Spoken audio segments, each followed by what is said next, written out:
Iya. Ada pertanyaan atau langsung aja? Langsung ya. Nah, ya, oke ya. Saya Suatmaji. Saya itu dilahirkan di Yogyakarta, di lingkungan apa ya, priayi, kalau zaman priayi, jadi guru. Itu karena tidak ada di keluarga saya itu berapa ya, 9 orang itu tidak ada yang jadi pedagang sama sekali. Jadi bisa dibilang di keluarga priayi yang kemudian sebagian besar menjadi guru, termasuk akhirnya saya juga kok jadi guru ya. Jadi,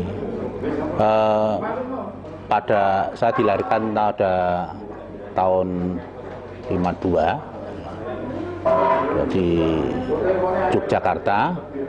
Kemudian ibu saya seorang rumah tangga biasa, jadi tetapi dia dari keluarga ningratun ya.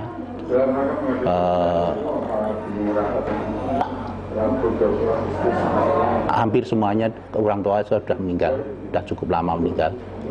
Bapak saya seorang kepala sekolah, seorang penilik, seorang kepala sekolah, namanya RW 7 Widarso. Dan waktu itu memang saya terbiasa dengan kehidupan pendidikan karena bapak kepala sekolah dan juga guru. Saya sering sekali diajak ke sekolah-sekolah.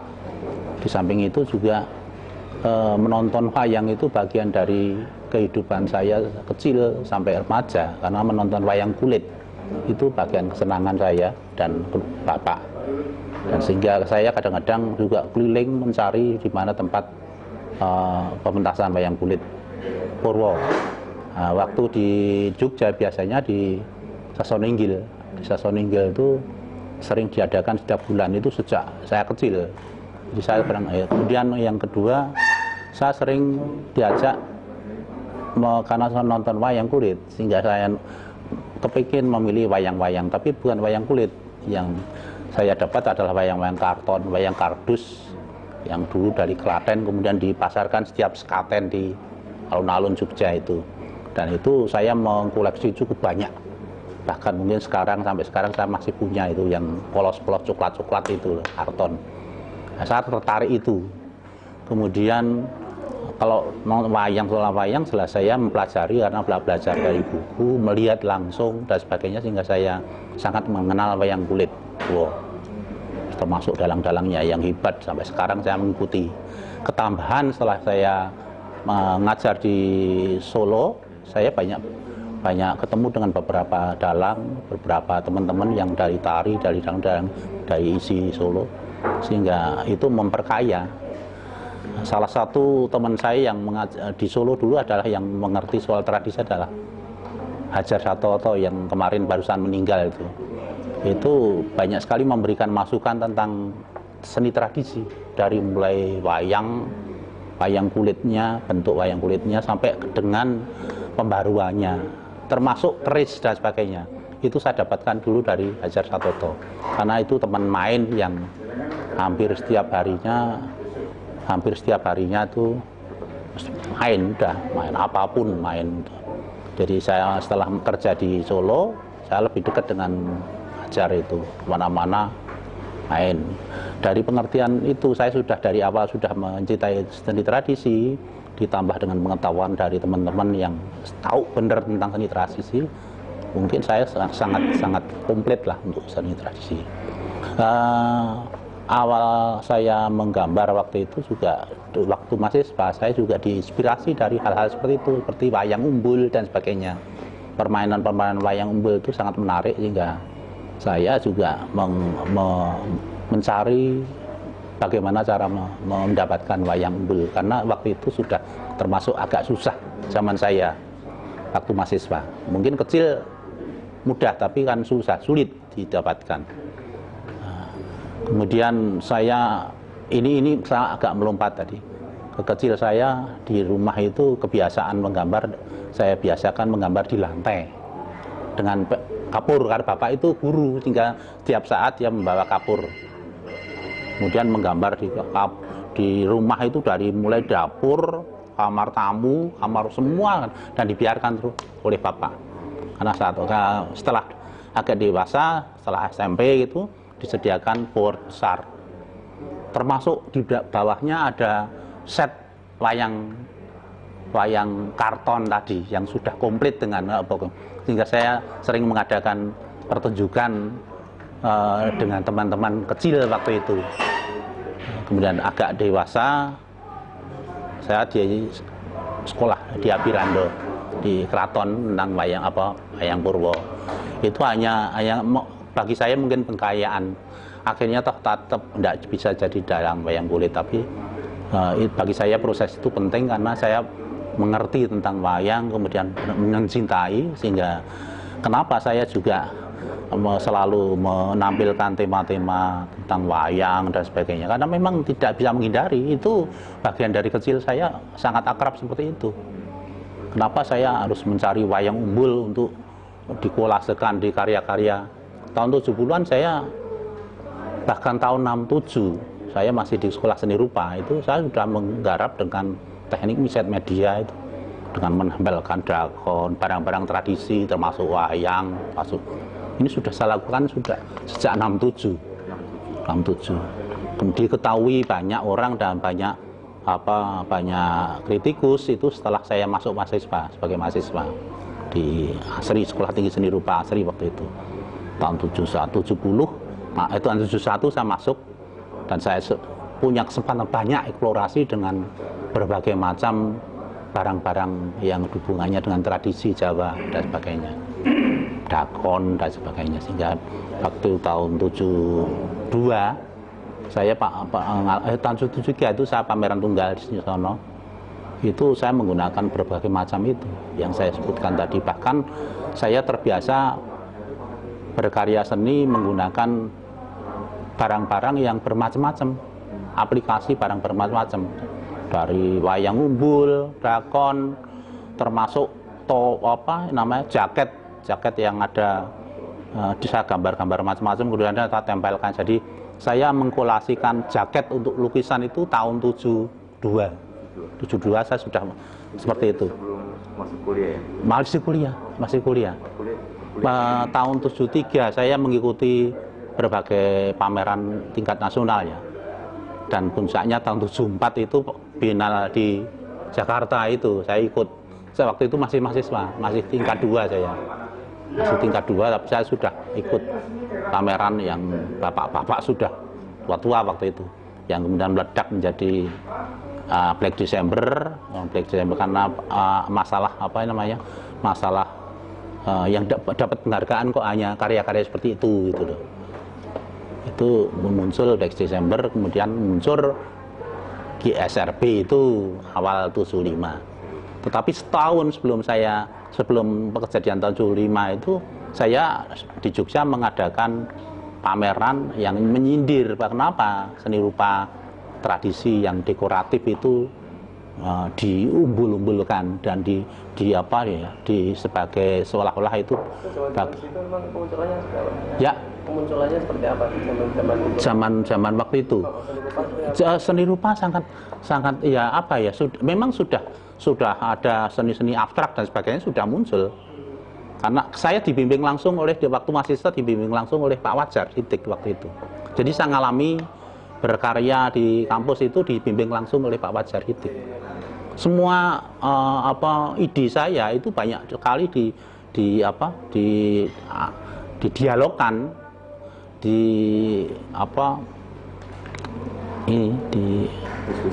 didiskusikan dengan Pak Fajar, luar biasa. Dan saya banyak mendapatkan masukan pengetahuan itu dari Pak Fajar.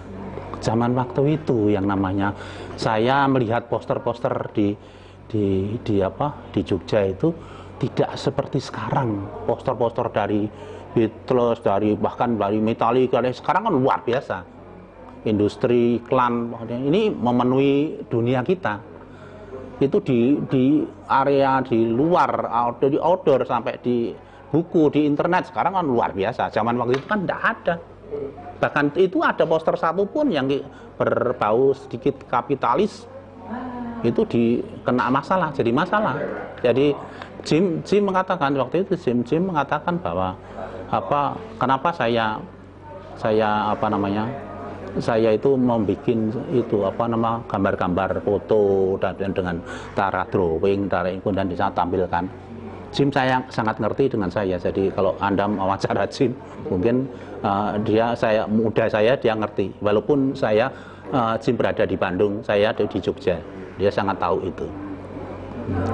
Waktu itu sempat menurunkan bahwa saya menggambar teknik-teknik dengan teknik realistik ini, untuk mengcover suatu gambar poster dan sebagainya dipindahkan menjadi gambar saya. Itu Jim ngerti soal itu. Saya kepingin sekali bahwa gambar-gambar yang ada di majalah, di koran, ini saya pindahkan ke kanvas saya. Zaman waktu itu piye carane ya. Akhirnya saya mencari cara, karena waktu itu silkscreen juga belum ada. Teknik silkscreen belum ada seperti sekarang. Bahkan tahun 75 kalau tidak salah itu sangat sulit sekali kita mencari bahan-bahan untuk cetak saring, itu sangat susah. Mungkin di Bandung lebih dulu di TB. Stensil hanya stensil, teknik stensil paling banter. Teknik stensil itu sudah saya alami sejak tahun 70 sebelum saya masuk di ASRI ya. Sudah salami teknik-teknik stensil. Makanya beberapa karya saya kan Bang Toko itu mengatakan bahwa saya itu membuat seni grafis gitu. Padahal itu lukisan berkarya. Jadi sebenarnya dengan cara apapun itu sudah saya pikirkan bahwa nantinya menggambar itu menggores, menempel, memotong, menyemprot, menempel dan sebagainya, menyaring seperti sablon. Itu saya alami sudah sejak tahun 70-an, sudah sangat akrab. Karena itu waktu tes masuk di ASRI tahun 71, waktu itu berdampingan saya dengan Hardi gambar ala Avandi dengan jelagrak itu, kayak pelukis itu, cotot gitu. Saya gambarnya di lantai, waktu itu tesnya di lantai. Saya menggunakan cutter, gunting dan sebagainya, karena saya melukis menggunakan itu. Jadi sudah tidak lagi menggunakan kanvas dengan cat dan sebagainya. Itu tahun 71 sudah saya mulai dengan seperti itu. Saya sudah akrab bahwa mixed media itu bagian dari sangat akrab sekali dengan saya. Bahkan kalau dulu mahasiswa untuk menggabung dua gaya itu ketakutan. Itu gaya bukan bahannya ya, gaya ketakutan. Saya sudah terbiasa sekali. Sehingga bermain dengan cara seperti itu sudah luar biasa. Waktu di ASRI itu populer dengan gaya geometrik.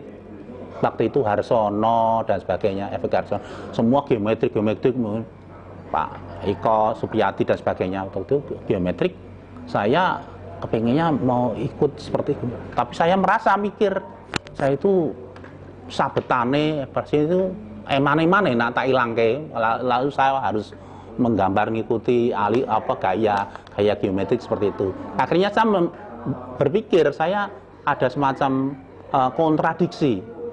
Saya kemudian saat itu juga saya menciptakan gaya serial kontradiksi. Jadi bidang-bidang geometrik itu saya gabung dengan sabetan ekspresif itu. Muncul yang lembut sekali, tapi kemudian disabet dengan goresan yang sangat kasar. Itu terjadi saat tahun awal 70-an. Dan itu muncul serial kontradiksi sejak itu. Serial kontradiksi itu paling lama di dalam konsep-konsep karya saya. Kalau Save the Children itu baru muncul setelah tsunami. Karena inspirasinya anak kecil dari yang tsunami, kejadian tsunami itu, saya muncul tema-tema tentang Save the Children. Tapi kalau serial kontradiksi itu luar biasa. Itu tahun 70-an sudah saya mulai. Sampai sekarang masih. Jadi kalau zaman tahun 70-an itu orang sulit sekali menggabungkan gaya, teknologi, bahan dan sebagainya. Saya sudah bermain luar biasa. Jadi saya bermain, memang saya melukis itu bermain. Sejak dulu sampai sekarang itu bermain. Kenapa bermain? Ya memang bermain. Paling enak itu adalah bermain. Dengan cara bermain itu paling enak. Dan kita tidak akan ketakutan, ya. Ya, Secara konsep seperti itu. seperti itu ya. Tapi secara media seperti apa? Media maksudnya yang digunakan. Ya apapun yang ada di sekarang. Mindsetnya dari dulu itu seperti apa gitu? Ah. Masih muda banget ya. Masih muda sekali ya. Bahkan waktu muncul fotokopi awal, Taknya itu. waktu fotokopi awal muncul, saya langsung menggunakan fotokopi. Itu awal sekali sebelum ada fotokopi waktu itu. Begitu ada di toko-toko besar itu ada teknik fotokopi, saya menggunakan fotokopi untuk berkarya. Itu apa yang ada itu saya mencoba bahkan kayak membuat 3 dimensi dan sebagainya sudah saya mulai dan awal 70. Saya memasukkan patung-patung yang model Jean Levi's itu tahun 70-an. Sudah saya bikin seperti itu. Teknik seperti itu dari kayak motong, gunting, segala macam media itu. Itu Pak Suatmaji itu ketemunya di situ bagaimana? Apakah karena ada referensi atau? Saya tidak pernah baca, bahkan saya jujur mendapatkan buku pop art itu dari Pak Wajar. Itu tahun 71 hafal. Dan itu pun saya tidak baca, karena Pak Wajar caranya mengajarkan dia kan dari New Zealand. Setelah kuliah di New Zealand pulang, kemudian ketemu saya tahun 71. Dia membacakan buku kecil pop art itu. Itu saya dapatkan pertama. Itu saya yakin di tempat-tempat lain sulit sekali untuk mendapatkan buku seperti itu, susah. Apalagi zaman-zaman waktu itu kan sangat keras.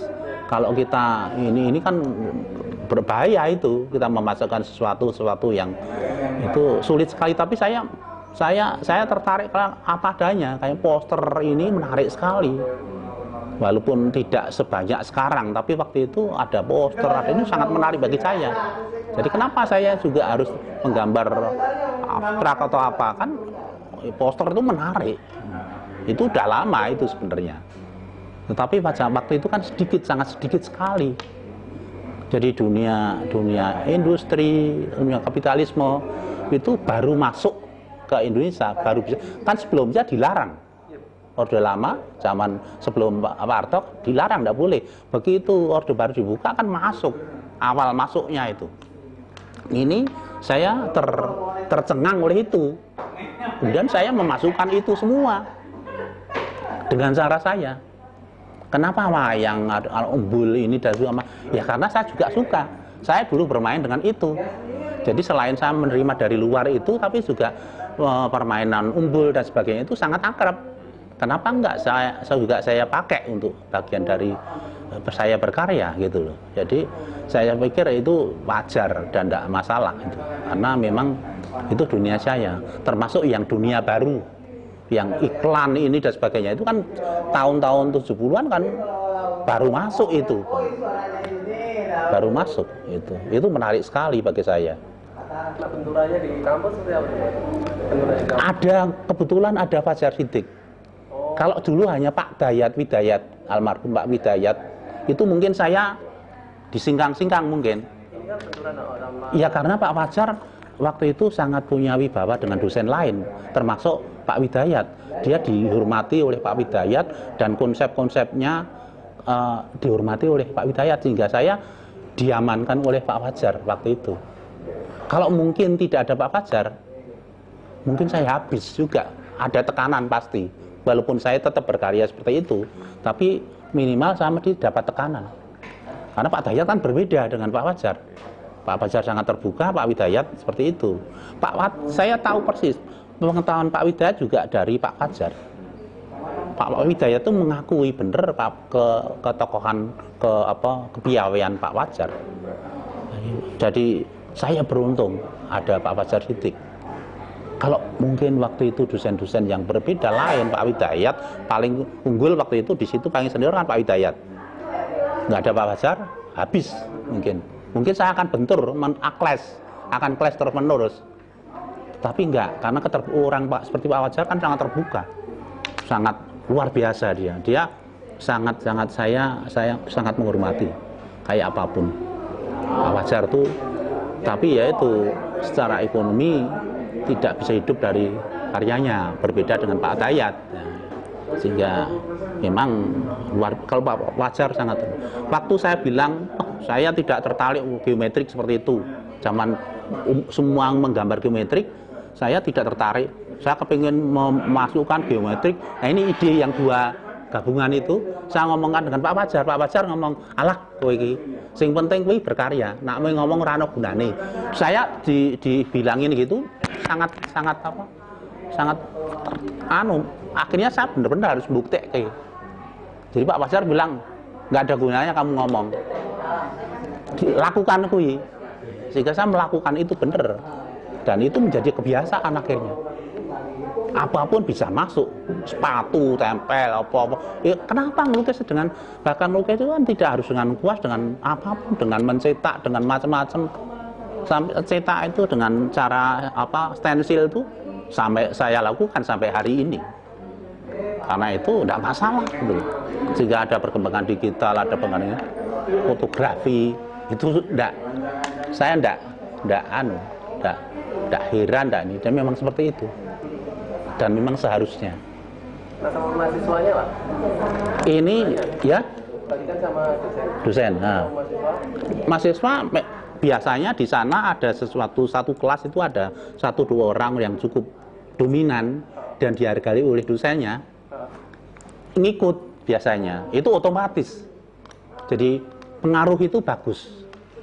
Kalau orang mengatakan bahwa pengaruh itu nggak bagus, bahwa secara psikologi orang itu maju karena pengaruh dari punya anaknya bilang mama, papa, dan susu dan sebagainya itu dari orang tuanya, dia menirukan, dan itu pengaruh. Jadi pengaruh itu tidak selalu, dulu pernah tahun 70-an itu pengaruh itu, wah pengaruh itu kudu orisinal, kudu ini, pengaruh itu sangat jahat, sangat ini, kan gitu dulu, pernah ada semacam itu, ada tekanan seperti itu, move seperti itu ngeri itu kan konyol. Jadi saya juga menolak hal seperti itu. Jadi dulu kan mencari kepribadian apa, saya muncul pipa itu kan, itu bener itu, karena dulu kan kita disuruh orisinal yang kayak apa? Orang itu tumbuh karena juga pengaruh. Ya kita harus realistik apa adanya, saya pikir itu. Itu yang juga dianggap beda itu di pas kuliah itu ada nggak? Dianggap beda maksudnya ada kontradiksi dengan dosen ini dan sebagainya. Seperti Pak Suarmaji sendiri kan dianggap beda. Ada teman-teman juga yang seperti itu. Waktu itu memang jarang sekali. Karena terus jujur saya bilang tadi mahasiswa untuk gabungkan dua gaya aja ketakutan. Kalau ekspresif ya ekspresif semua, kalau impresif semua, kalau realistik ya kan seperti itu. Itu ketakutan, bahkan saya ngajar di sini awal tahun 80 ya. Saya ngajar di sini di UNS itu tahun 80. Itu mahasiswa rata-rata yang sudah belajar di sanggar-sanggar Mandungan, sanggar. Ini susah untuk Bapak, tidak berani untuk mencampur dua gaya dan sebagainya, dia sangat takut. Itu mahasiswa. Itu setelah saya ngajar. Jadi saya maklum itu tidak mudah seperti itu. Yang paling gampang mengajarkan adalah pengaruh sebenarnya. Jadi kalau di situ ada seorang yang hebat, dia akan jadi perkembangannya lebih cepat daripada kalau itu sama-sama aja, tidak ada apa-apa, tidak ada rata-rata, itu lebih sulit untuk berkembang. Tapi kalau di situ ada sesuatu yang menarik, yang sangat dihimbau, diminati, ini banyak sekali yang lain juga ikut. Saya pikir itu paling mudah. Karena saya juga jangan sebenarnya saya kepingin teriak-teriak ngajar itu ya tetap kudu semacam nyantrik. Walau pengertian nyantrik kan tidak harus seperti saya, tapi dia ngikuti cara-cara yang terbuka ini. Itu paling bagus. Cuma sekarang untuk merubah kurikulum dan sebagainya kan tidak mudah seperti itu. Tapi saya menginginkan seperti itu. Perkembangan Cina terakhir itu kan menarik sekali. Bahwa mahasiswa mengajar di studio-studio, belajar di studio-studio, bahkan di belajar tempat maestro, bagaimana dia kelakuan yang diikuti itu, bagaimana cara secara teknis sampai itu tahu persis. Kan tidak akan mengikuti persis, tidak akan menggambar seperti dia, enggak. Orang akan tumbuh sendiri nanti. Saya percaya yang tradisi aja akan muncul sesuatu yang berbeda, apalagi yang bukan tradisi ya. Saya pikir. Jadi kalau saya percaya itu, jadi menggambar itu caranya piye, konsepnya seperti apa, saya pikir itu tetap sangat menarik karena tidak terbatas. Nah, apalagi setelah membaca buku, membaca referensi, lihat internet, foto Man Ray yang mengembangkan teknik fotografi yang menjadi karya yang sejajar dengan pelukis-pelukis yang manual itu, ya, dia mengatakan ini juga lukisan. Nah, kenapa seperti kita juga enggak? Karena bisa dengan cara-cara itu. Kita bisa menggunakan lukisan untuk melukis. Kita bisa menggunakan teknik tadi itu sablon, teknik silk screen, teknik atau digital print dan sebagainya, bisa untuk bagian dari melukis. Tidak masalah sebenarnya. Sehingga melukis pun itu sangat tidak terbatas. Melukis menjadi bentuk 3 dimensi juga bisa. Saya punya mahasiswa Bayu yang sekarang di Jerman ngambil master ya. Jerman itu dulu ikut saya, bantu saya melukis, bantu saya kalau saya bikin instalasi. Kebetulan saya ada proyek di Kedai Kebun waktu itu. Saya ngikut, saya paling tua waktu itu. Semua orang perupanya muda-muda semua. Saya ngikut di situ, dia bantu saya membikinkan boneka-boneka kecil ini dan sebagainya, lembur-lembur. Nah, sejak itu dia bisa berkenalan beberapa seniman dan sebagainya, dan kemudian mandiri dia pergi ke Jerman dengan bekal yang sangat minim. Artinya termasuk bahasa juga tidak bisa, bahasa Inggris pun tidak bisa. Tapi sekarang Belanda, Jerman, karena luar biasa. Ini sekarang barusan pulang. Besok Senin dia mau sebagai tamu dengan mahasiswa baru. Saya dampingi nanti besok Senin ada acara itu karena ada oleh-oleh dari Jerman gitu. Ini dulu waktu bekayaan untuk TA-nya itu melukis biasa, zaman studio kan saya pegang. Itu parah, susah gitu. Akhirnya piye Pak, nah aku gawe gambar nih nonggon karton kayak wayang. Boleh, kenapa enggak boleh? Kalau dia punya ide wayang udah digambarin ini kemudian terjadilah suatu sajian bentuk wayang yang dimainkan seperti teater. Dan sampai sekarang dia keliling Eropa itu menggunakan itu. Ini boleh kan? Kenapa? Kayak itu juga melukis apa? Kenapa melukis harus di 2 dimensi, di frame? Itu kan, ya itu boleh, mau seperti itu juga boleh. Tapi kenapa? Kamu kepengen yang lain ya boleh. Nah di sini dulu juga melukis itu repotnya. Kalau dosen-dosen tidak ada yang punya pengetahuan terbuka seperti itu, bahaya. Karena apa? Mau berkembang susah. Beruntung saya termasuk di sini termasuk galak, sehingga kalau ada hal-hal gitu saya ngotot diperjuangkan. Jadi itu harus diberi kesempatan dan dinilai yang bagus kalau menggambar tidak dengan cara-cara yang konvensional. Kalau kamu mau bikin lukisan yang konvensional juga boleh, tidak masalah, nggak ada yang larang di sini. Cuma mau tidak seperti itu, artinya seperti kepengen wayang, dia ada alternatif. Karena saya waktu studionya sampai studio 4 itu menggambar di kanvasnya susah, berantakan, kan harus dicarikan alternatif dengan cara lain. Kudu rangono, kudu ranggo alat seperti itu, kudu ranggo bahan seperti itu, dan pikiran-pikirannya harus diberikan tempat. Itu penting sekali karena saya juga ngalami seperti itu. Kenapa anak didik tidak diberikan seperti itu gitu loh. Jadi saya melihat potret saya sendiri. Itu masih ngalamin semua ya, masih memakai media itu dari bikin karya ya, buat karya ya. Instalasi lah, dari grafis lah, macam-macam gitu.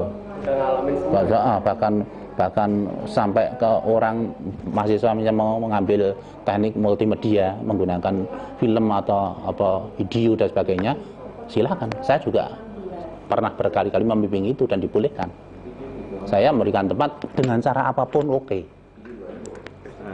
Kira-kira nggak ini apa namanya, waktu mahasiswa itu proses bikin karya seperti apa? Saya maksudnya bikin kayak Berkaryanya. terus apa? Bikin step bikin karya. Bagian dari belakang. Ya itu saya sudah bilang, awal masuk sebagai mahasiswa sudah terbiasa aja bermain dengan apapun.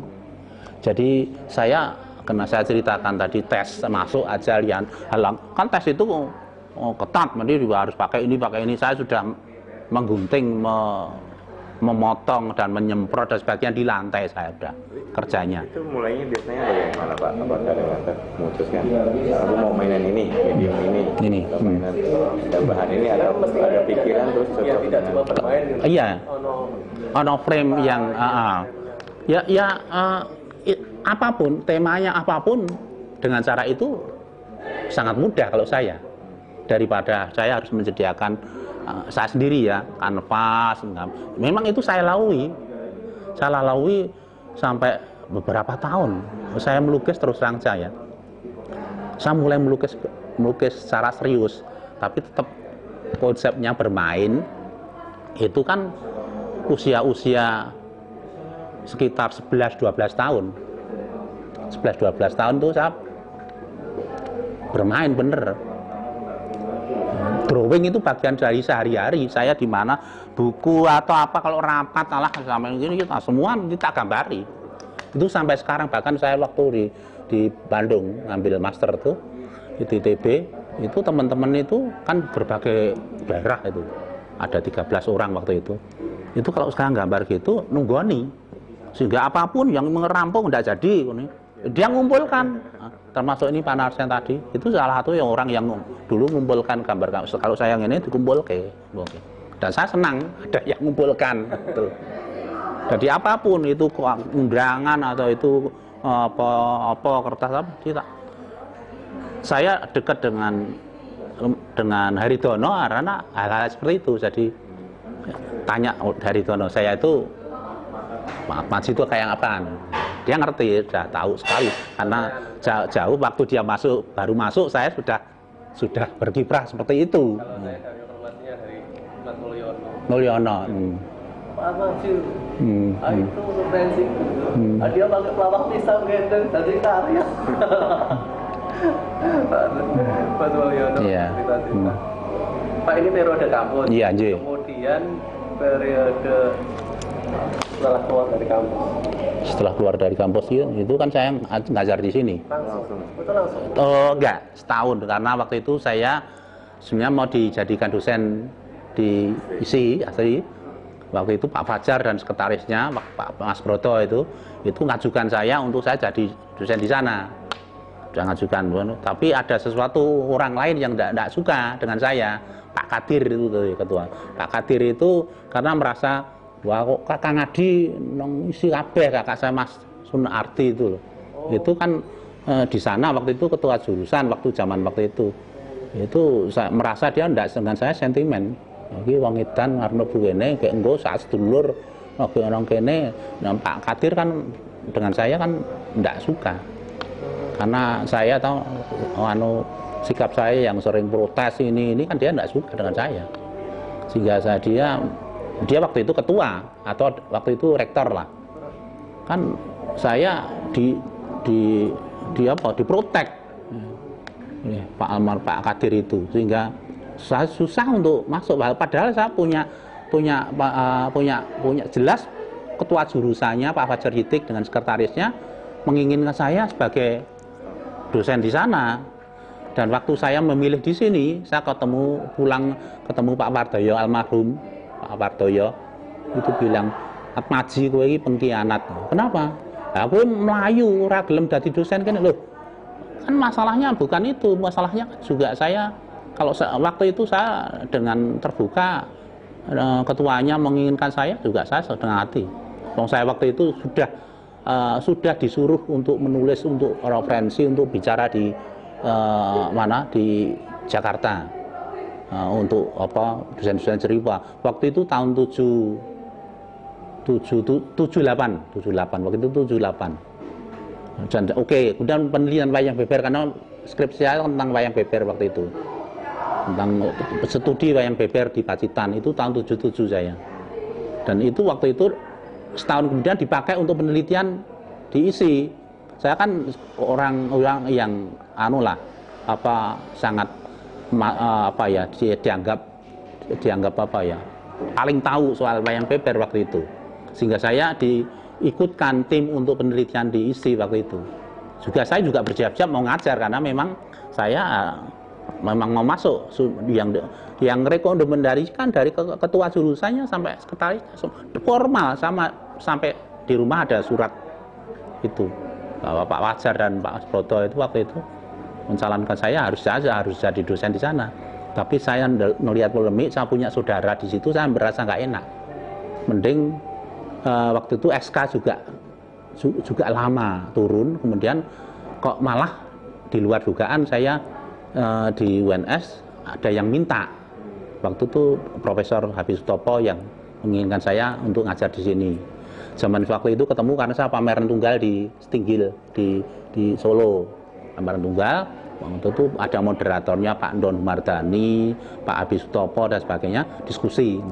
Lalu dia tertarik untuk saya ngajar di sini. Saya waktu itu diminta tahun 80 saya datang ke sini sudah ngajar yang belum ada SK, belum ngajar. Kemudian saya diundang untuk tes, macam tes ini hanya wawancara. Saya bilang saya kepingin jadi dosen, tapi hanya satu keinginan saya, biarkan saya bisa melukis terus. Karena kalau saya tidak melukis, mending saya tidak jadi dosen. Itu Pak Topo sangat ingat sekali, almarhum yang mendirikan seni rupa ini. Itu ingat sekali bahwa kalau saya di sini tidak bisa sempat memberikan tempat untuk bisa melukis, saya mending keluar. Karena cita-cita saya memang tidak jadi dosen. Saya pernah diwawancara Heru Kesawamurti, waktu itu wartawan, dia barusan lulus dari filsafat. Heru itu sutradaranya Gandrik ya, tidak salah. Waktu itu, yaitu wawancari saya, pengen tadi pegawai negeri atau guru? Enggak. Saya bilang kalau saya baca itu ya lucu, sekarang jadi pegawai negeri di dosen. Itu pernah wawancara di rumah saya dan saya bilang sekitar tahun 75. Karena tahun 75 saya juga diundang ke Kalimantan untuk pameran waktu itu 75. Masih mahasiswa itu. Saya terbang pertama kali ya di itu. Terbang ke Palembang dan ke Kalimantan. Di sana juga sebagai pembicara diskusi itu masih mahasiswa, masih. Tapi waktu itu saya sudah ketua senat di tahun 75 itu ketua senat di ISI di ASRI. Periode itu kalau kita bilang skena seni rupa Indonesia itu udah ramai banget ya? Ramai banget. Dan pergerakan itu cukup banyak, artinya tahun-tahun 70-an sama awal 80. Kalau Pipa kan awal 80 ya.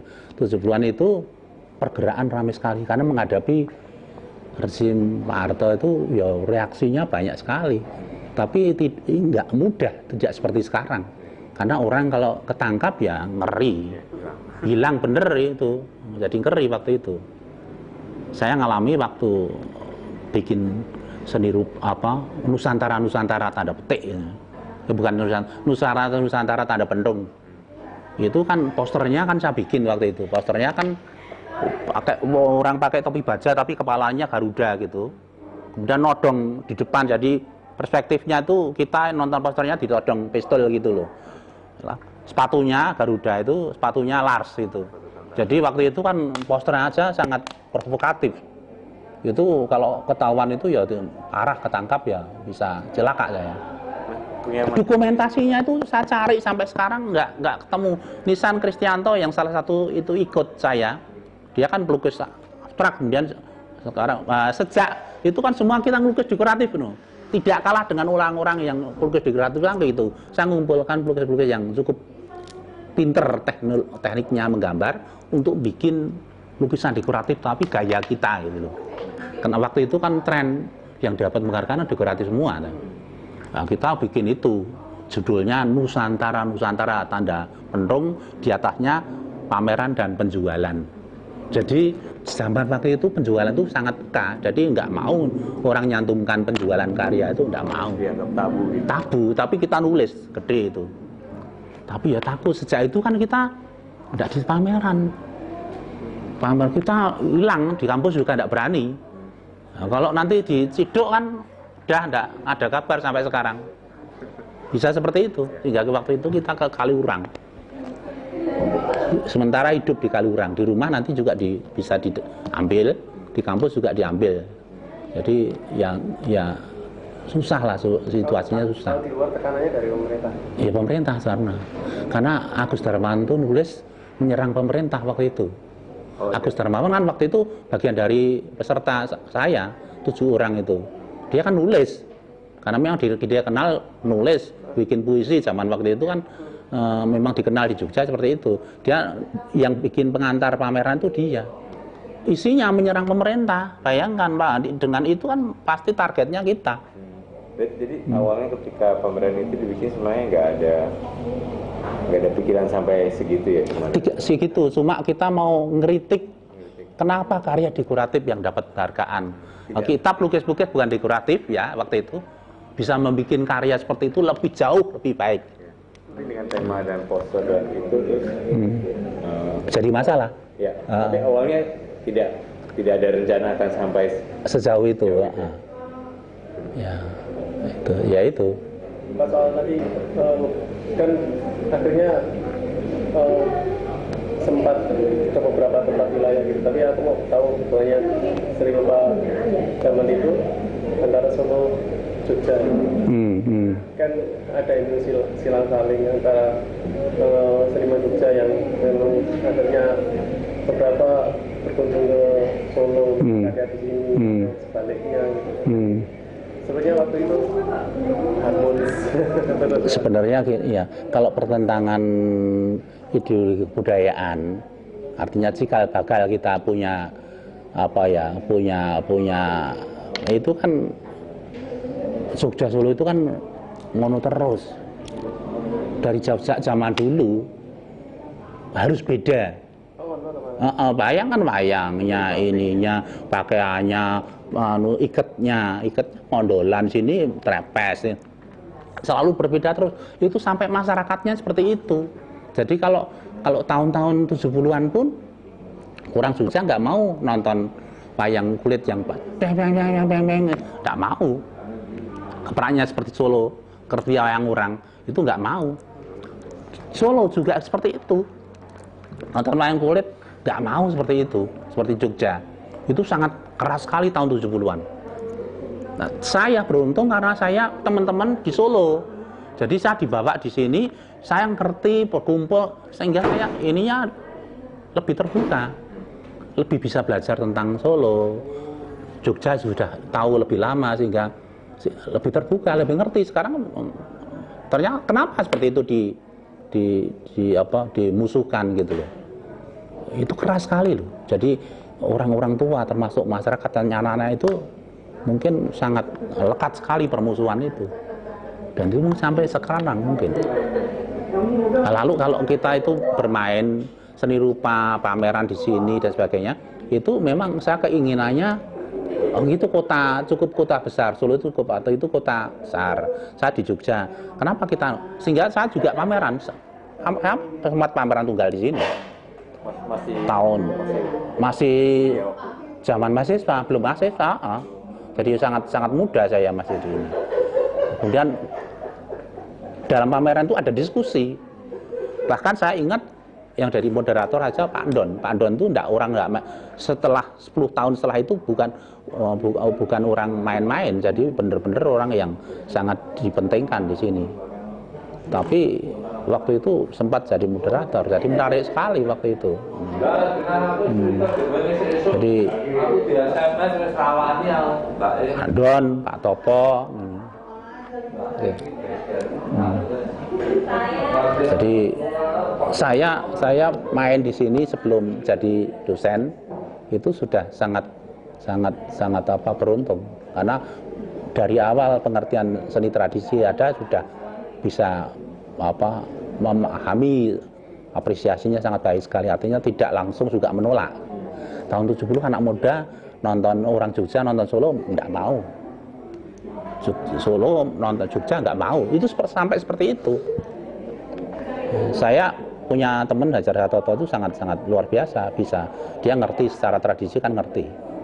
Ini sehingga saya dapat masukan dari banyak dalang, banyak orang yang tahu tentang Solo itu seperti apa.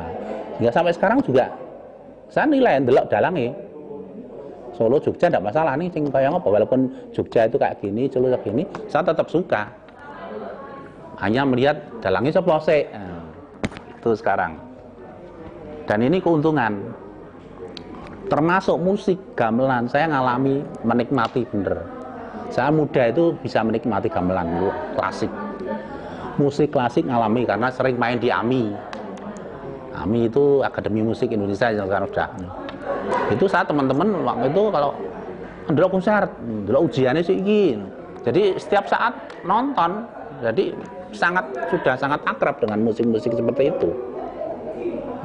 Jadi mungkin sekarang muda kan enggak musik klasik, musik sampai saya nggak tok sing senenge musik apapun, saya ngoleksi cukup banyak DVD, kaset sampai sekarang yang namanya jazz ini berbagai macam, dari yang tradisi sampai di rumah kayak perpustakaan.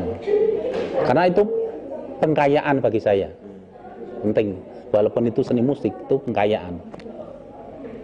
Berarti sejak 80-an awal ya, di Solo.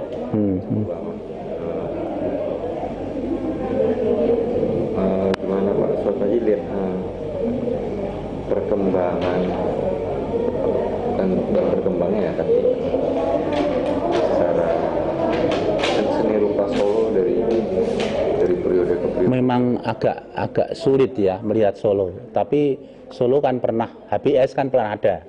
HBS itu ya Pak Suryadi Sudarsono, lalu cukup terkenal lah orang-orangnya, cukup populer secara nasional, seperti Suryadi, kemudian siapa lagi sih, siapa yang ini, kalau gambar matanya hitam itu si siapa, Jehan dan sebagainya, itu kan HBS dulu.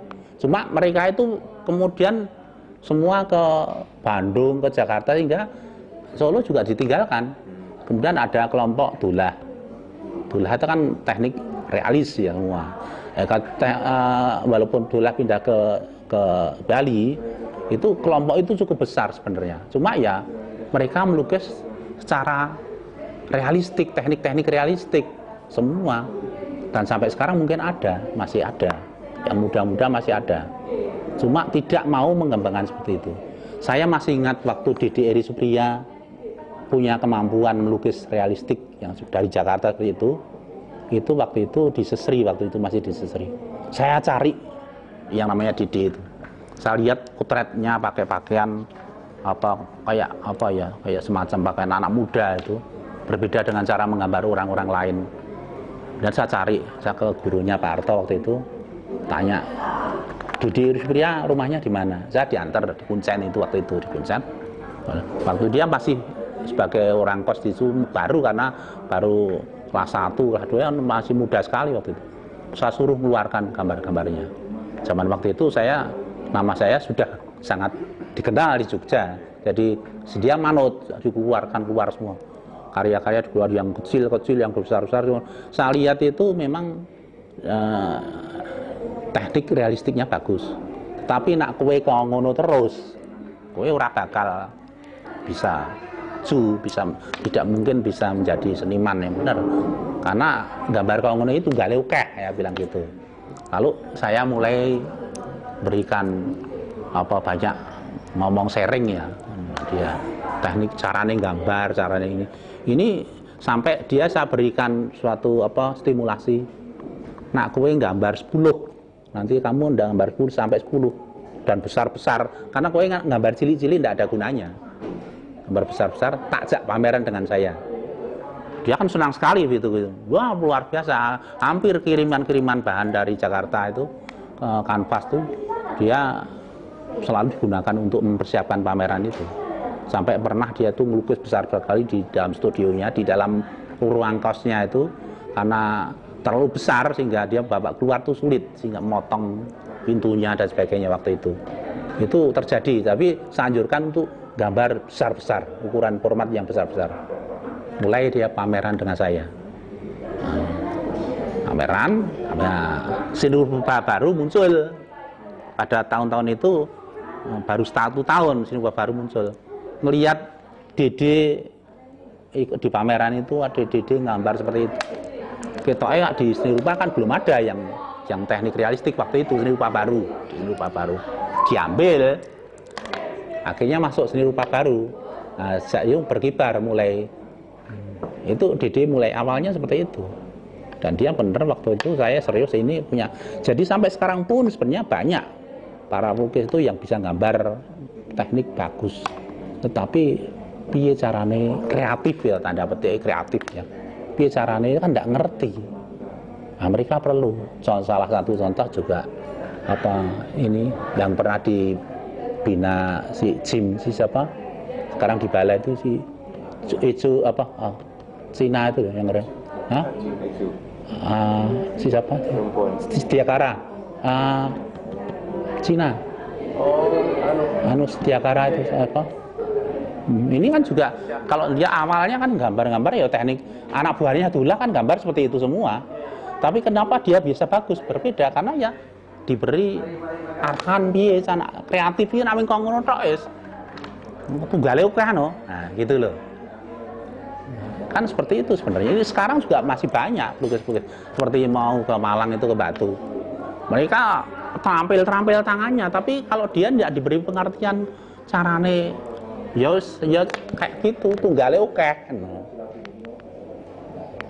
Itu gampangannya. Jadi untuk memberikan sesuatu kepada anak didik, mahasiswa dan sebagainya itu caranya yang mudah. Yaitu ya diberi pengalaman saya sendiri, saya pikir salah satu cara saya nggak mencari orang lain, tapi saya sendiri punya pengalaman seperti itu. Ada yang itu.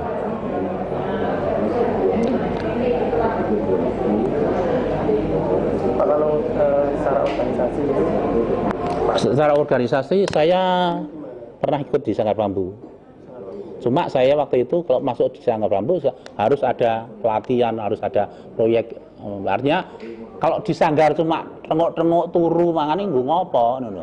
Zaman waktu kan gitu. Ada termasuk Dadang waktu itu kos di situ. Kalau cuma kayak gitu ngapain? Ya bekerja. Akhirnya saya disuruh waktu itu untuk training teman-teman piye caranya iso berkarya seni rupa kilap sput. Waktu itu saya pernah mengadakan seperti itu. Di antaranya yang ikut adalah Butet Kartaraja, saya masih ingat. Dia dengan saya takut waktu itu. Wah, Butet itu ikut. Dadang waktu itu sudah tingkat berapa ya? Tingkat 1 kalau tidak salah. Ikut. Sampai Dadang itu sampai saya cara menulis, percaya kan ngikut dia. Saya kan nulis gini, dia ngikut.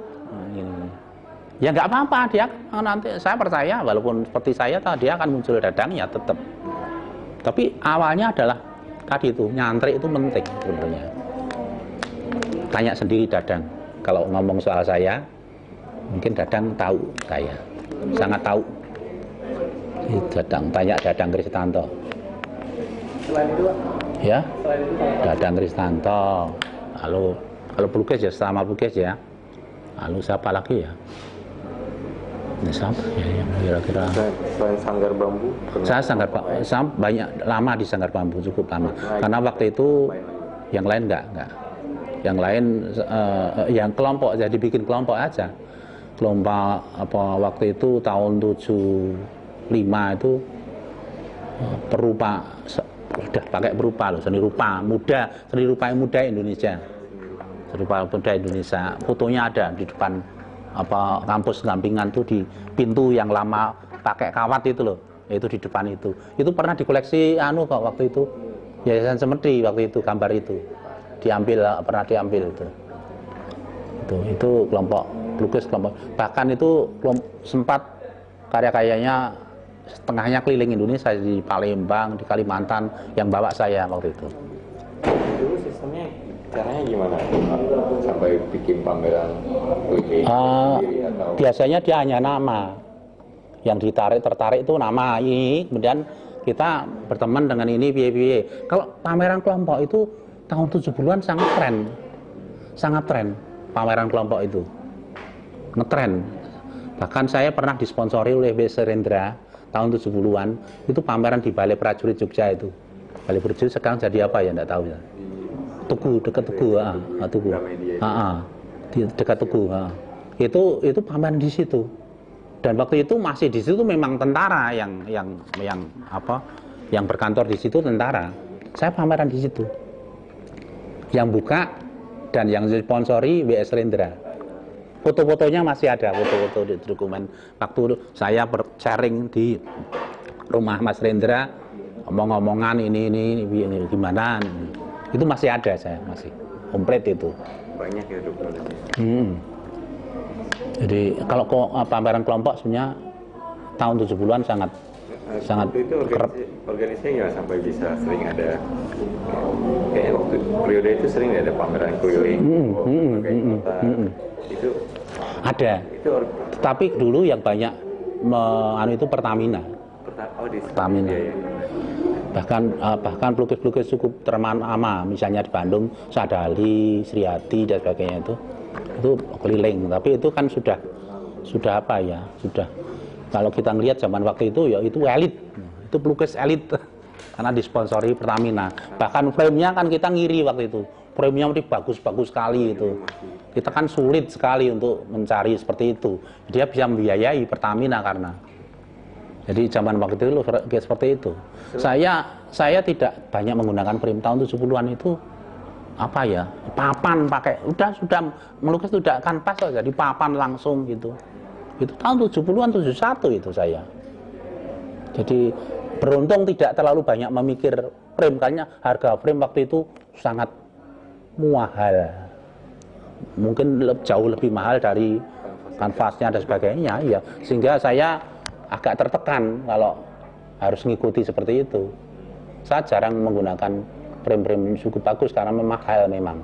Nah, waktu lihat Pertamina itu membiayai pelukis-pelukis senior ya waktu itu ya ngiri kadang-kadang. Wah, bagus sekali itu. Selain Pertamina, lagi Pak yang sering kelupaan saya kan. Yang dulu Bang paling kerap ya? Ada banyak ya? Ya, ada banyak.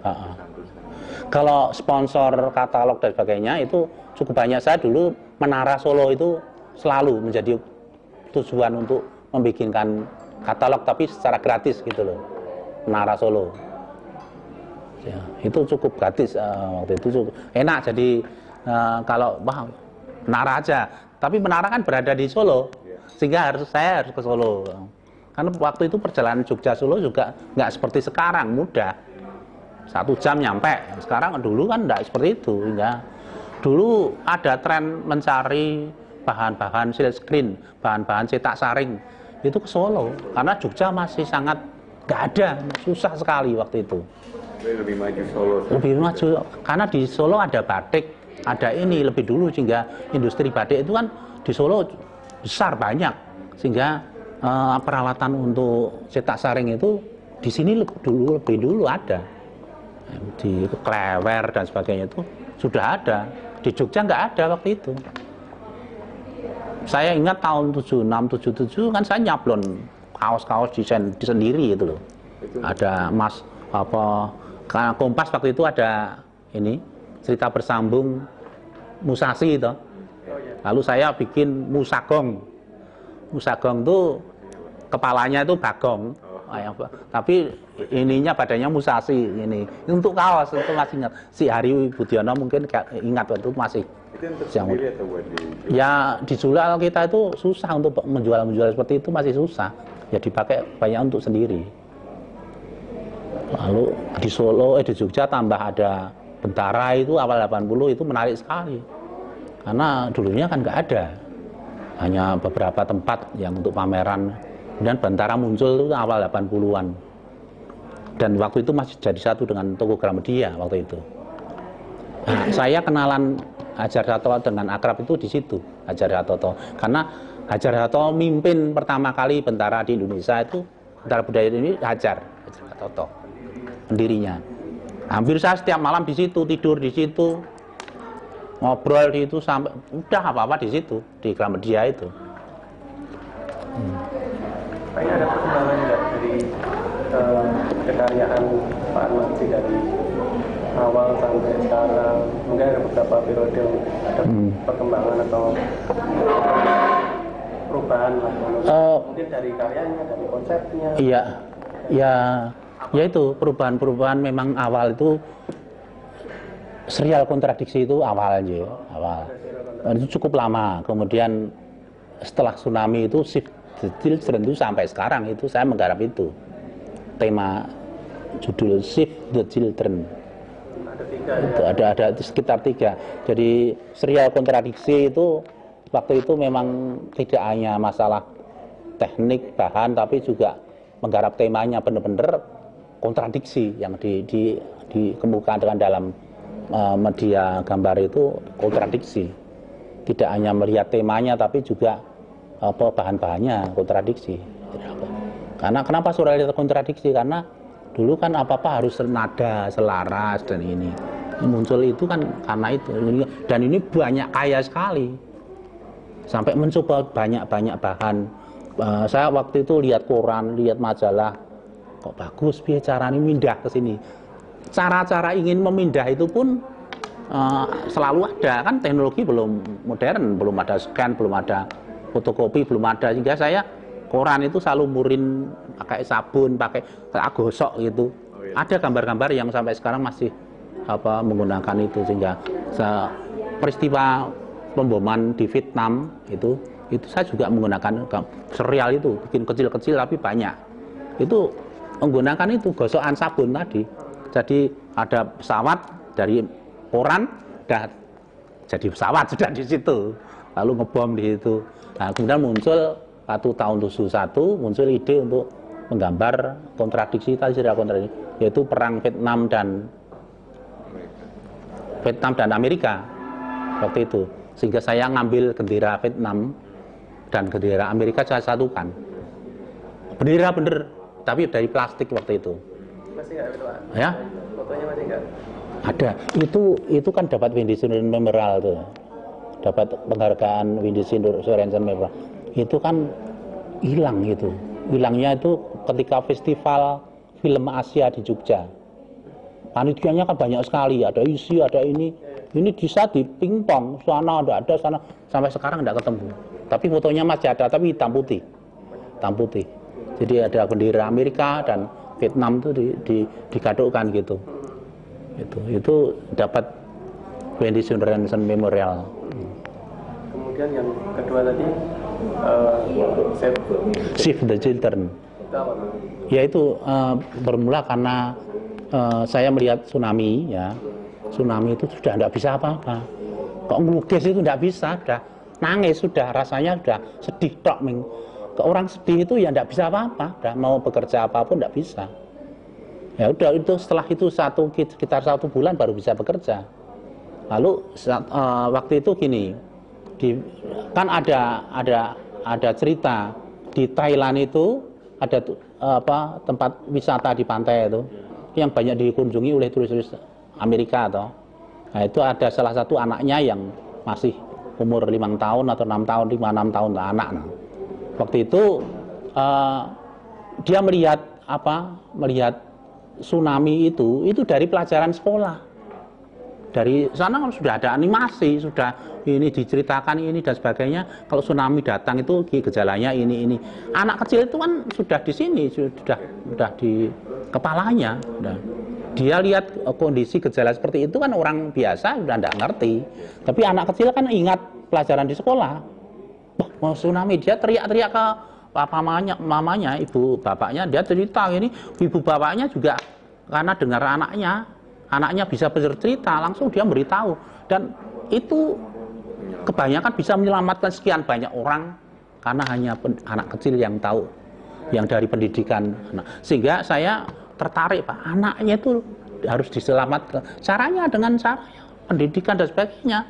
Jadi diselamatkan itu dengan cara yang sangat luas sekali. Anak itu harus diselamatkan. Anak diselamatkan, kita semua bisa selamat gitu loh. Mungkin dengan lingkungan hidup dan sebagainya. Ini penting, sangat penting. Salah satu contoh kejadian yang kecil tadi itu memberikan inspirasi saya untuk Save the Children. Munculnya seperti apa? Ya. Secara visual kemunculannya seperti apa? Maksudnya karya cukup banyak itu. Seperti kalau sekarang saya akan bikin rumah, perabot mebel-mebelnya dan sebagainya itu yang garap dari kontraktor mebel gede waktu itu. Saya tidak bisa kuat bayar waktu itu. Lalu saya bilang, gimana kalau tak bayar gambar saya? Mau dia. Akhirnya satu tulisan itu sudah bisa mebel yang di tembok itu sudah terpenuhi dengan satu lukisan. Di rumah saya yang di Jogja itu bangunannya juga dari lukisan. Siapa? Bukan Bu. Pak siapa yang Jaya Ancol itu, Pak yang punya koleksi banyak, Indra Gunawan. Di Jogja. Di Jakarta sih ini loh, yang konglomerat gede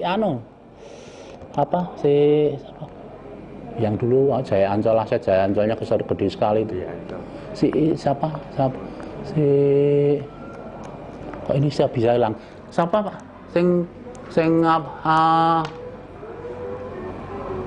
konglomerat Jakarta ini loh, Ciputra, sorry. Wah, ngomong Ciputra aja. Ciputra kan beli gambar saya lewat putrinya Rina tuh. Gambar saya kemudian ditambahin oleh bos saya yang zaman tahun 2000-an saya kan dikontrak oleh Pak Budi. Pak Budi itu Presiden Direktur Asra ya. Dibantu itu berdirilah rumah saya yang sekarang. Walaupun kecil itu rumah saya. Itu dibangun dari satu lukisan saya, dibantu oleh Pak Budi Setiata. Waktu itu Pak Budi itu pas Presiden Direktur Astra waktu itu. Itu kan bos saya zaman saya. Kemudian saya suruh bantu membuat art galeri itu loh. Itu kan dari itu. Jadi cuma ada dua nama itu tanya. Siapa aja yang menggarap dua tema ini? Tema sial kontradiksi yang cukup banyak, cukup. Yang seri cuma dua. Yang lepas banyak, tapi yang serial dua itu, serial kontradiksi dan Save the Children. Yang selanjutnya sekarang ini ya tema-tema apa? Ya sekarang tema-tema apa? Sekarang ini masih berbaru, saya belum bisa melepaskan itu, tapi mungkin saya juga enggak kepengen terikat ke tema itu. Cuma yang terakhir masih Save the Children. Masih di itu. luar yang sendiri-sendiri itu cukup banyak sebenarnya. Ya, saya sangat menyayangkan karena banyak sekali karya saya yang tidak terdokumentari dengan baik. Artinya yang tahun 70-an, saya kan termasuk dulu tuh tahun 70 tuh sangat produktif, artinya cukup banyak sebenarnya. Tetapi yang tidak karu-karuan. Saya nggak bisa, bahkan yang tadi itu yang ada bendera Amerika dan Vietnam itu juga kok nanti bisa hilang gitu loh. Jadi saya memang menyesal sekali tuanya nggak bisa ngelihat karya-karya seperti itu, termasuk ya karya kecil serial Vietnam itu, perang Vietnam itu saya bikin kecil-kecil banyak yang menggunakan teknik tadi, bukan sablon tapi ditempel itu, digosok dengan sendok itu cukup banyak itu.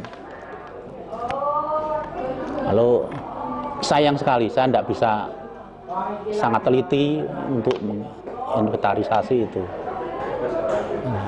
Tapi cukup banyak sebenarnya karya-karya tahun 70-an masih ada. Bahkan saya dulu pernah heran karena Asri Isi itu pernah memamerkan dokumentasi karya-karya tahun 70-an, 80-an. Saya itu kok keluar banyak sekali, padahal itu saya sudah keluar dari Asri, dari Isi. Kenapa kok karya-karya dipamerkan kok tahun 80-an ke atas, padahal kan saya sudah keluar gitu. Nggak ngerti, itu saya tanyakan sama Mas Broto waktu itu. Mas Broto ya bingung ya. Jadi karya Mika, dia tahu karya saya banyak dikoleksi, diisi. Tapi memang ada kendala waktu gempa bumi di Jogja itu kan sempat runtuh, hancur itu diantaranya ada karya saya segala, saya ya sedih waktu itu. Enggak. Mau orang mau nilai juga nggak berani di situ. Tapi Mika waktu itu kami pesen, mbok tolong Mik, karya-karyaku ya biar caranya paling tidak terdokumentasi. Karena kalau secara fisik mungkin sudah hancur, tapi ada dokumentasi gambarnya. Saya sudah pesan Mika, sudah oke. Mas, kalau mau pameran retrospeksi Mas Atmaji, tak bantu. Mika bilang gitu, tak bantu boleh ke dokumen yang karena diisi cukup banyak saya. Dulu waktu gambar-gambar kertas yang dengan teknik-teknik khusus itu banyak sekali saya. Dari sket sampai kan sket saya juga zaman waktu itu Nyoman juga tanda petik menganak-emaskan saya. Jadi saya gambar dengan enak. Saya tuh dulu gambar waktu itu Pak Wajar yang jelas. Ada diwanya Pak Wajar. Sehingga saya sangat bebas sekali berkarya. Kemudian sket itu Nyoman. Nyoman waktu itu sangat sangat jadi yang diomongkan selalu saya kalau sketsa waktu itu. Saya ngalami sendiri diajar sket ya dengan Nyoman. Kalau melukis ya Pak Wajar. Pak Wajar luar biasa, pengetahuannya juga sangat terbuka dan luar biasa Pak Wajar itu. Kayak apapun dia, kalau saya itu pahlawan saya itu. Sangat punya sangat menunjang institusi itu menjadi luar biasa itu Pak Wajar itu. Kalau yang lain-lain kan enggak begitu. Mungkin Pak Daya itu bisa besar tapi kan mungkin otoriter, bisa lain. Tapi Pak Wajar kan sangat terbuka.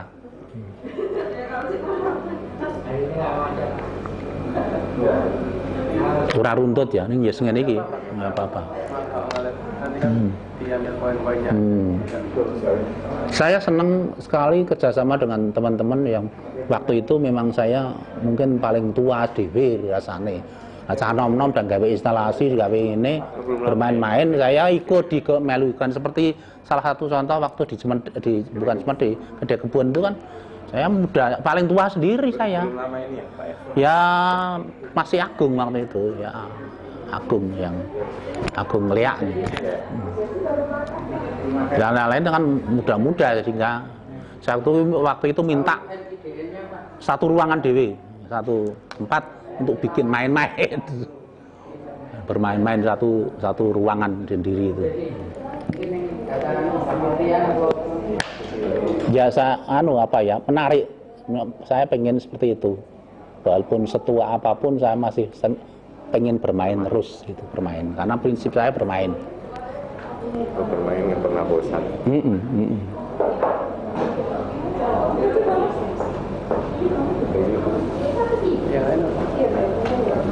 Apa mana?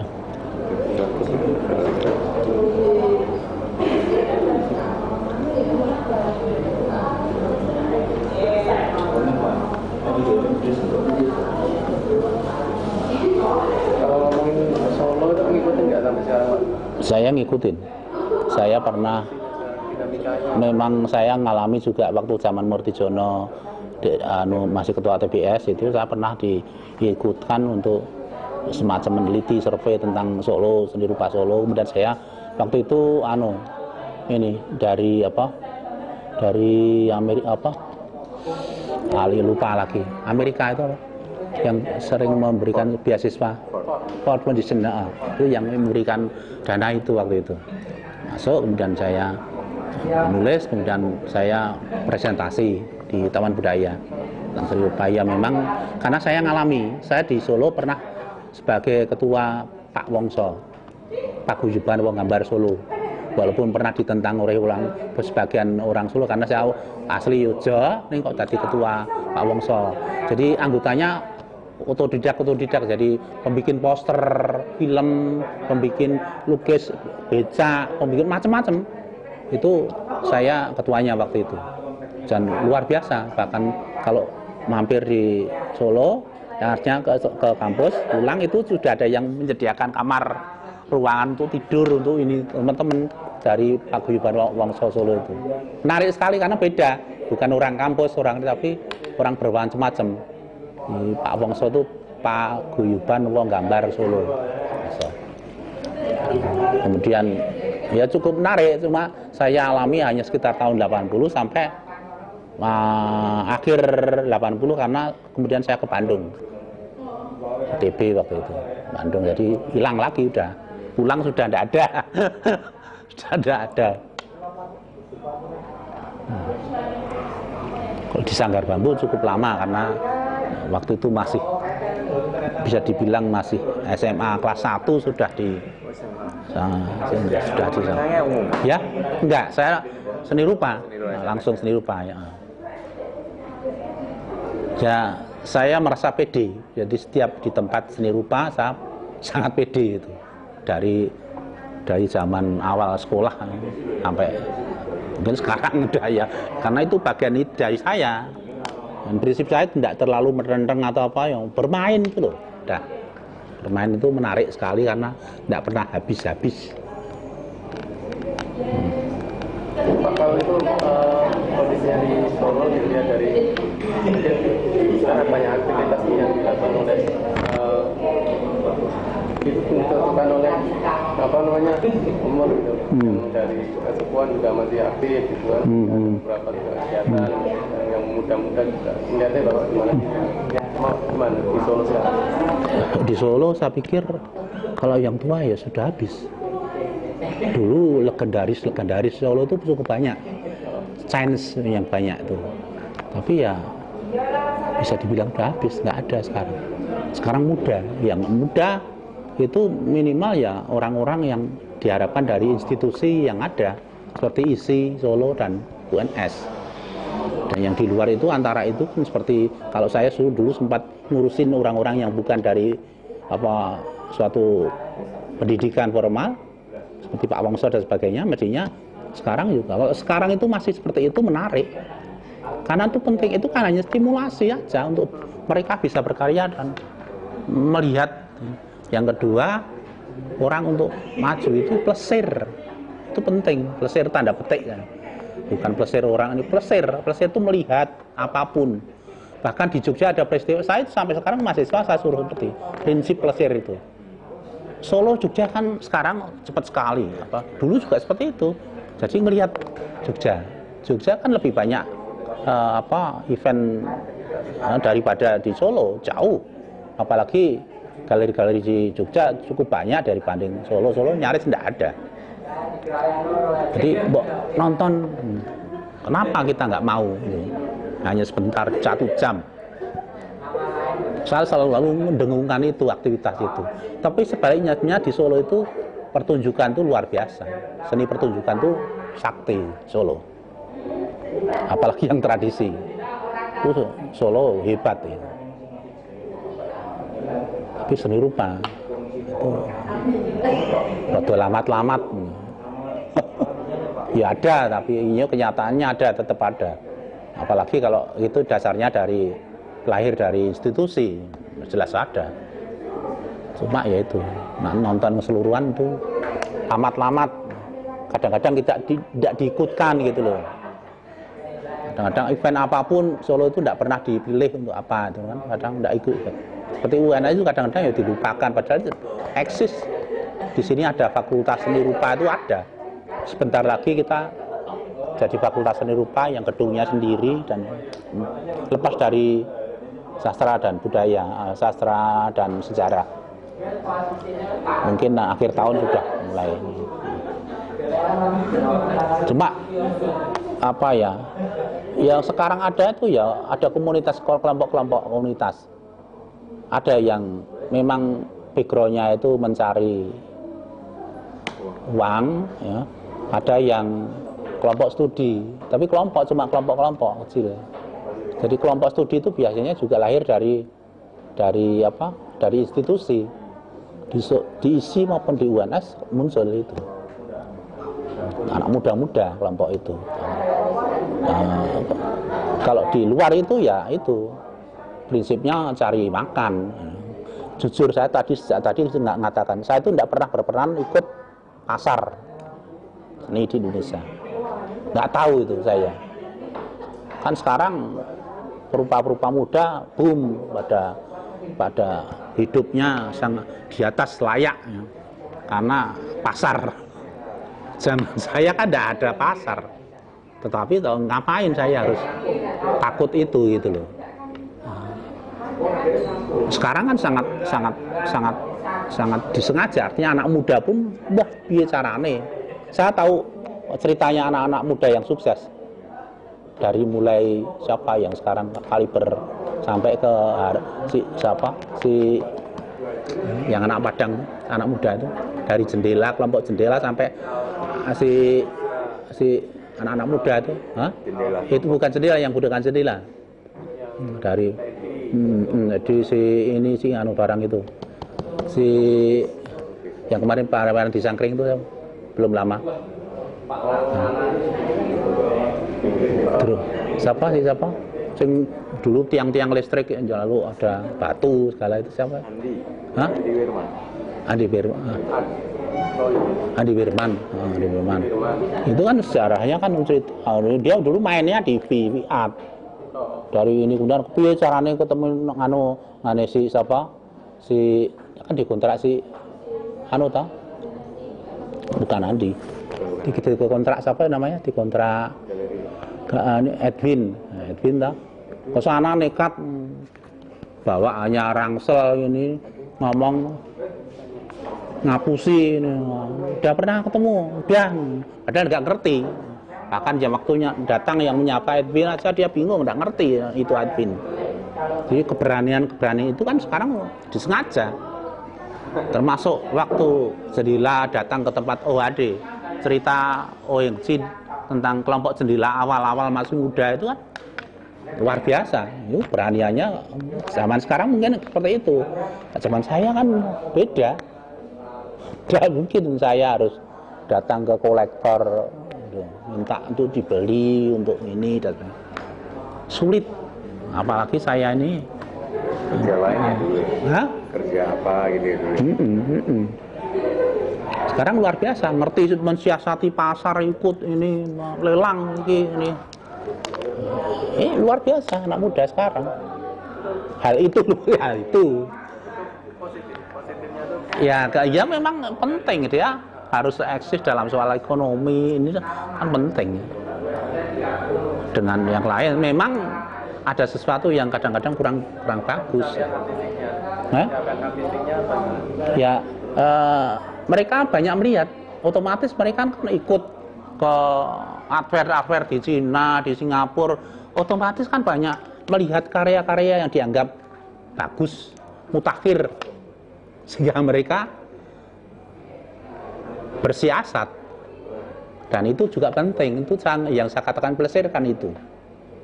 Tetapi inisiatif kepingin payu, wah caranya nyedai, ini yang saya kadang-kadang saya tidak cocok, walaupun itu untuk target survive-nya dia lebih baik gitu. Tapi saya tidak bisa ngelakoni itu, susah, tidak tahu. Sekarang anak muda pinter itu. Ya udah.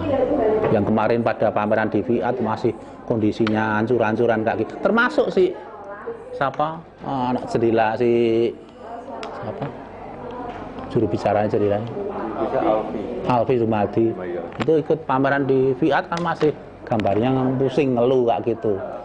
Hanya butuh 1-2 tahun kemudian meledak dengan harga 350 gitu. Bayangkan saya. Prosesnya orang itu saya tahu persis. Termasuk Pemat.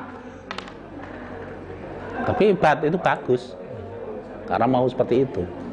Dan dari hal yang sangat apa ya? Itu menariknya dulu aku ingin tanya juga apa nih ya pihak itu loh akhirnya terlibat secara langsung mengelola, tapi bagaimana sebagai seniman juga sebagai mengelola. Iya, saya waktu itu konsultan. Tapi konsultan otomatis ya tidak hanya sekedar konsultan, karena dia mendirikan dan sebagainya kan dari saya semua itu.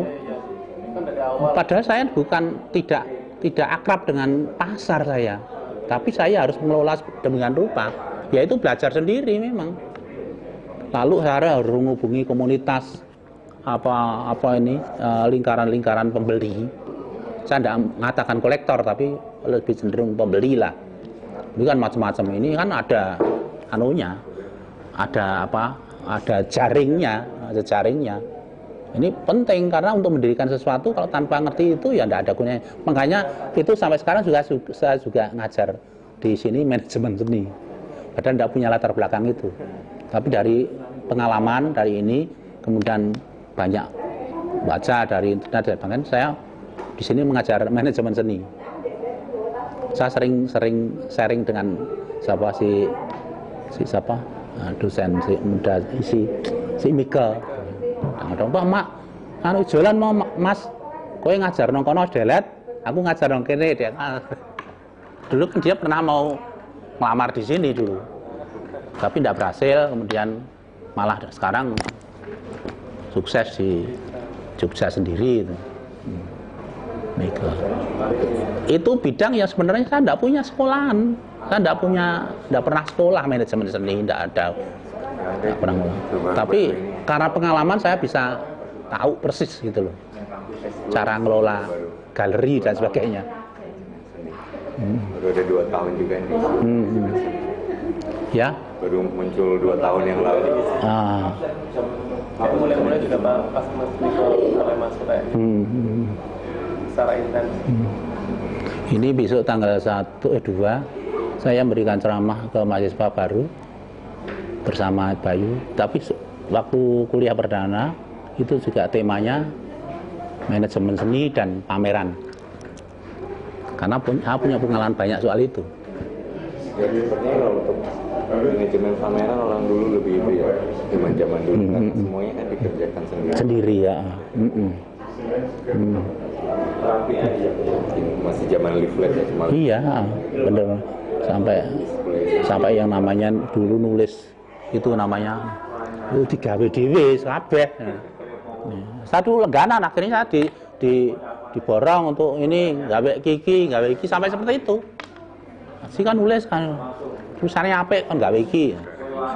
Repot, seksi repot itu.